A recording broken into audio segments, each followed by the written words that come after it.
We have many teachers in this life.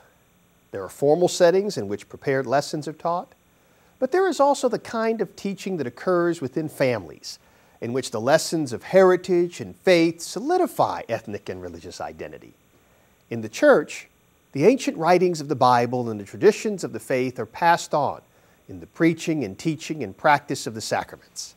This passing on of memories is an essential bridge between the past and the present. Like the other writers of the Gospels, Matthew aims to pass on the memory and lessons of Jesus and his followers to a later community. This task of passing on information inextricably involves teaching. Indeed, as Michael Brown demonstrates, Matthew's Jesus was clearly a teacher, and the importance of teaching as a distinctive mode of communication is favored by Matthew's presentation of the Messiah. And because the Gospel of Matthew ends with Jesus sending out his followers to teach all that he has taught them, the teachings of Jesus, therefore, have universal significance. In Matthew chapter 5, Jesus says, "Do not think that I have come to abolish the law and the prophets. I have come not to abolish, but to fulfill." This statement, so characteristic of Matthew's gospel, is familiar to many of us. In truth, Matthew is so familiar to Christians that early on it was dubbed the church's gospel. It is a designation that is well deserved. Matthew's gospel serves as the framework for most of our reconstruction of the narrative about Jesus. Containing over 90% of the material found in Mark, Matthew is to many Christians the story of Jesus, with additions from Luke and maybe a bit of John. The star, the Magi, the little town of Bethlehem, the baptism in the Jordan, the Sermon on the Mount. These are but a few of the images of the gospel story that Matthew has shaped for us. And yet, if we dig deeper into this story of Jesus, so shaped by Matthew, we will find that Matthew has a singular perspective and presentation not found in Mark, Luke, or John. Matthew's distinctive fingerprint on the Jesus story can be found in at least 5 major themes that pervade his gospel. First, for Matthew, Jesus is a teacher.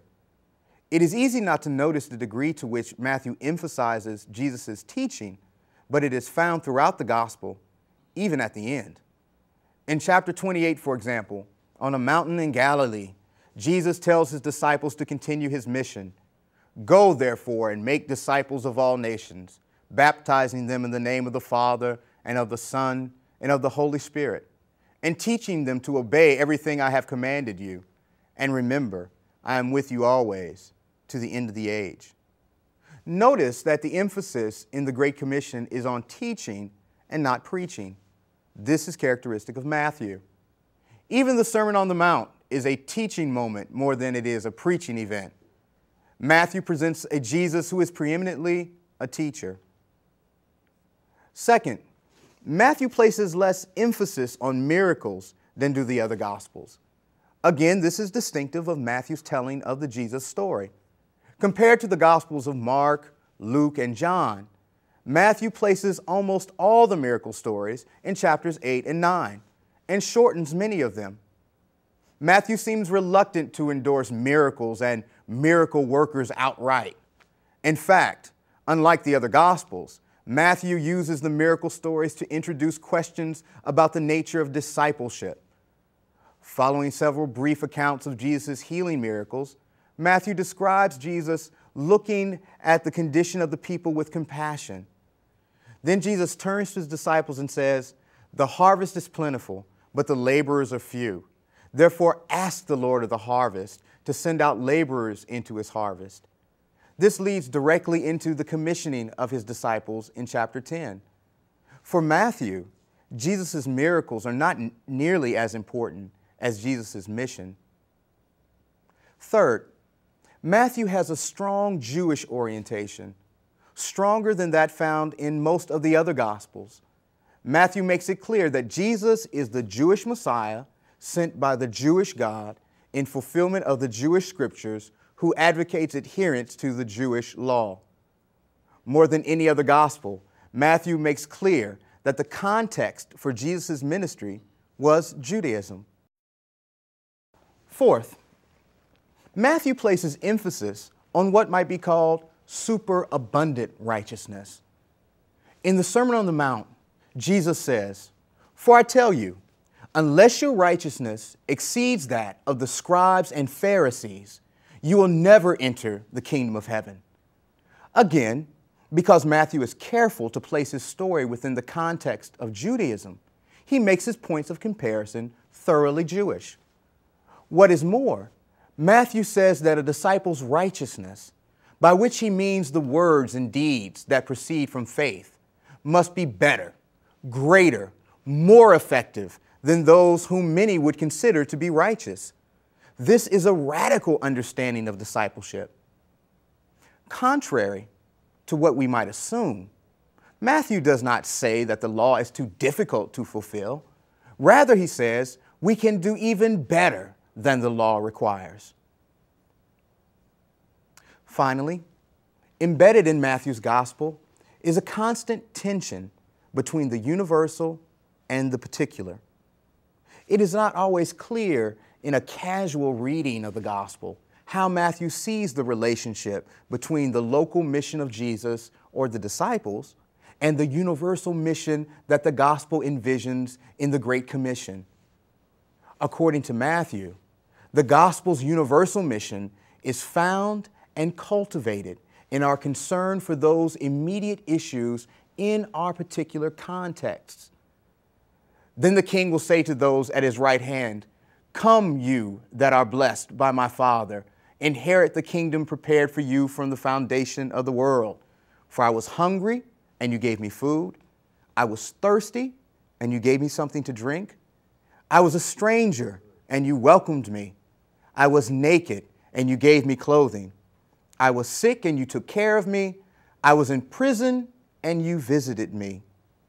The universal mission that Jesus calls his disciples to will be made known in something as particular as feeding the hungry. A word about the Sermon on the Mount in Matthew. As the inaugural teaching moment of Jesus, the Sermon on the Mount contains the major themes illustrated throughout the rest of the gospel. Recall how many times I have cited it already. Although in continuity with Judaism, Matthew's conviction that the scriptures were fulfilled with Jesus motivated him to place Jesus rather than the Torah at the center of the disciple's life. According to Jesus' words in the sermon, the disciple looks to Jesus for a higher righteousness regarding the fulfillment of the law. "You have heard that it was said, 'You shall love your neighbor and hate your enemy.' But I say to you, love your enemies and pray for those who persecute you." The disciple looks to Jesus for a higher righteousness in piety and worship. And whenever you pray, do not be like the hypocrites, for they love to stand and pray in the synagogues and at the street corners, so that they may be seen by others. But whenever you pray, go into your room and shut the door and pray to your Father who is in secret. And what is interesting is how Matthew breaks the connection between this higher righteousness and the performance of miracles. "On that day," says Jesus, "many will say to me, 'Lord, Lord, did we not prophesy in your name and cast out demons in your name and do many deeds of power in your name?' Jesus responds to them, I never knew you. Go away from me, you evildoers. The teaching of Matthew serves as a catechesis for the church on discipleship. More than any other gospel, Matthew uses the speeches of Jesus to speak to the church that grew out of the ministry of Jesus. In fact, it is the only gospel to use the word church at all. Matthew illustrates this higher righteousness in the parable on the Last Judgment. Looking again at the parable, notice how both the righteous and the unrighteous are surprised at their fates. The righteous ask, Lord, when was it that we saw you hungry and gave you food, or thirsty and gave you something to drink? And when was it that we saw you a stranger and welcomed you, or naked and gave you clothing? And when was it that we saw you sick or in prison and visited you? The unrighteous do the same thing, trying to figure out when they failed to live up to the Lord's expectations. The teaching here is clear. A disciple who fulfills the higher righteousness expected in the church will do the work of the Lord out of her heart, not just because she knows that doing a particular deed will ingratiate her to the master. Of course, if the unrighteous had known that their acts were on behalf of the Lord, they would have fed the hungry, visited the sick, and clothed the naked, and so on. But that type of righteousness does not exceed that of others. Characteristic of this higher righteousness is that in fulfilling it, one acts on behalf of others without promise of reward.